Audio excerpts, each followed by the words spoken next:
So I wanted to give you guys the shop tour. I've been posting a few videos, and I might as well show you what the shop looks like. Now, if you watched the last one, it's when I built that cabinet there. I threw a few things up there. My whiskey. And as you can see, there's now dust collection over on this side. That's the reason I was waiting to do the shop tour, because I wanted to make sure that I was able to include the entire dust collection system in the video. So anyway, this is my kind of paint storage and all the automotive stuff, a couple things of oil and some odds and ends, just for kind of like loosening up bolts. WD-40, see I got the Renaissance wax there. My compressor, these things are incredible, these scrubs. If you've never had them, I get them at National Roofing Supply. There's a place, it's in, I guess it's Bayport, not too far from where I live, and they will take off anything. If you get tar on your hands from roofing and that kind of stuff, they're great. So anyway, those are the scrubs. Again, the compressor, a couple levels sitting in the corner there. Here's my little dehumidifier and heater. That little thing heats up the garage pretty decent. And my Fez tool, track saw, because I was doing some stuff there on that pile. There's the tracks. This big cabinet system here, I built a few, maybe a month and a half ago. I'm converting from trailer work to shop work. So a lot of these tools were in my trailer and I wanted to get them inside. So I'm not going to run down every single thing in there, but you know, it's all the basic stuff that any contractor would have. My little drill storage over there, the one underneath is all the charging stuff, the little charging station. So all the little chargers, I have 3 chargers for the Makitas. They're in the back there, one of them's running now, that kind of stuff. This here, as you can see, I got to put a door on this, but I have a Makita weed whacker and also their hedge trimmer back there. And what I did, if you see, there's some ball bearing slides. This whole thing will slide right out. I didn't pull it out all the way, but let me move this little chair so you can see all the way. So that slides out all the way, and it just hangs all that stuff in there because it takes up a lot of wall space. So I decided to kind of just turn the wall sideways and put it on some slides and slide it out. So this, as you can see, just slides right back in. Eventually I think I'm going to put a door on it, something across just the front of this centerpiece. The rest of the stuff, I was going to put doors on these, but some of the tools are long, like my Sawzall here. It kind of overhangs a little bit past the shelf. I have a jackhammer down there and that Bosch box at the end. So I can't really put doors on this. So it is what it is. But that center one I'm going to put a door on. A couple Fez tool things there. Up top I threw my screed. I got one of those magnesium screeds and all my light bulbs and stuff. Gets them up and out of the way so that I don't have to worry about shattering fluorescent lights all over the floor. You know, I used to stand them just in the corner and that didn't work out so good. When I bought this place, these are all commercial windows, so the frames are still good. I didn't want to replace the frames, but half of the glass was shattered. Some of them had plywood in the windows, so I bought Lexan. Basically every single window, you'll see 1, 2, 3, big one in the back, little one there behind that shelf if you could see it, and another big one there. All of it's Lexan. So 2 reasons. One, it's never going to break again, and for security reasons. Being that you can't break it, it's going to be really hard for someone to get in the shop to take anything. So they let in a lot of light, and they also prevent someone from getting into the place. My little stack of Fez tool there. I also have those DeWalt Tough boxes. Those I had more for the trailer because they're waterproof cases. So you could take, I'll show you quick here. So this one here, if I open it up, you'll see there's a little gasket, that yellow gasket material here. Goes around the edge of the box, and that'll actually seal. So, God forbid, if you're on the job and it starts raining on you, as long as you have these closed, you don't have to worry about any of your tools getting messed up. So I used to store my drills, all that stuff in those. My Bosch glide saw, which eventually is going to go on that back wall. This is just chaos, so I'm going to spin past that quick. Big pile of poplar. I got about 200 board feet of poplar here.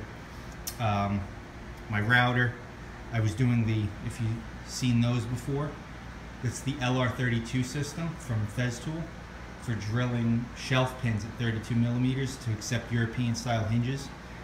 Great little system, makes it a lot faster. It's kind of like a line boring machine, but portable. Pretty nice. So I got that.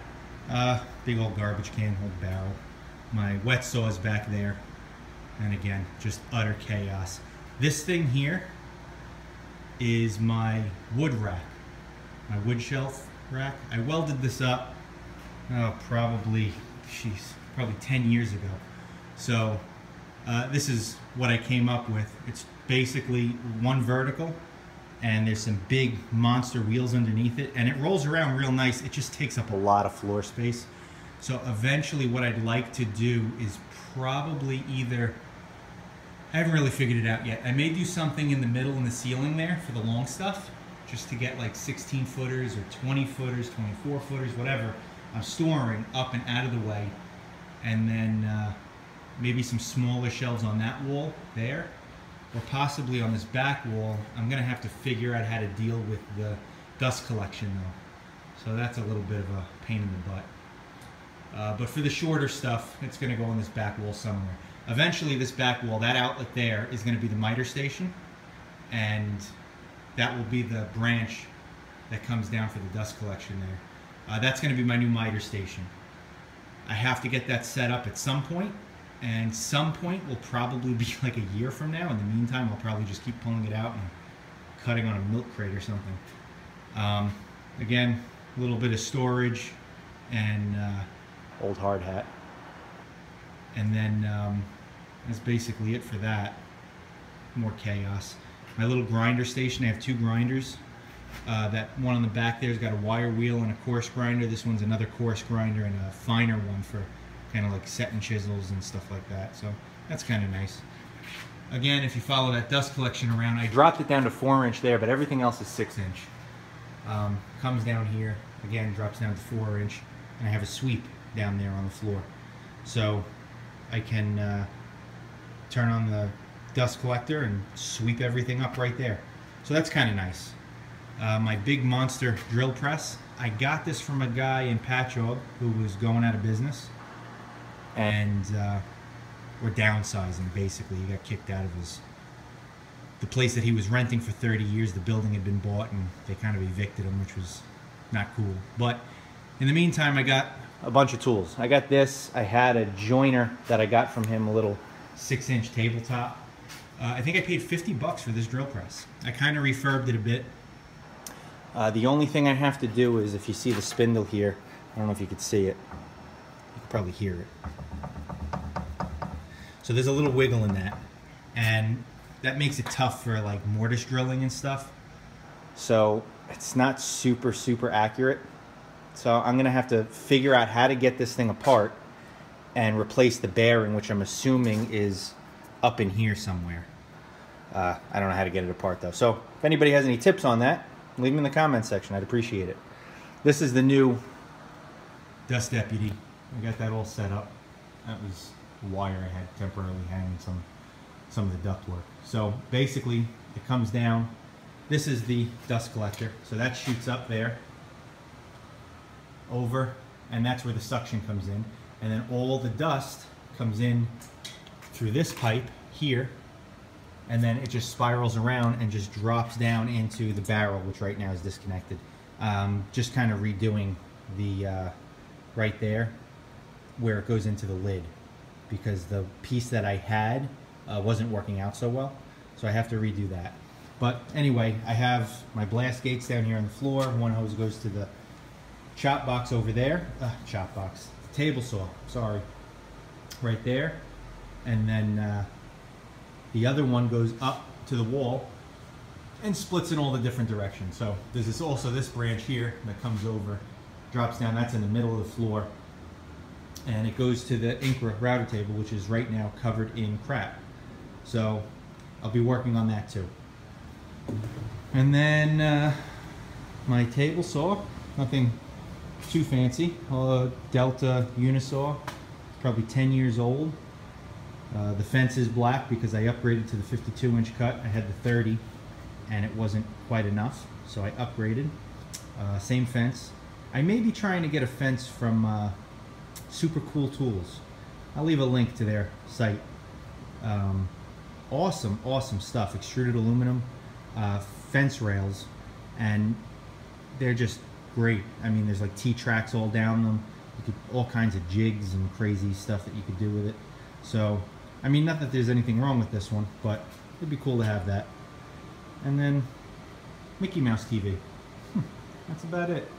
My Blu-ray DVD player up there. And I think that's it. So, most important thing, first aid kit. Gotta have a first aid kit. So, anyway, I think that's about it for the shop. I will try to do another one when it's cleaned up a little bit, because it's a disaster right now. So, hope you enjoyed. Any tips on that drill press, let me know, because I could use some help on that. Still trying to figure that one out. It's been like sitting there for 2-3 years and I hardly ever use it because of that. So I would love to fix it. Let me know, and I think that's about it. I'll see you guys later. Peace.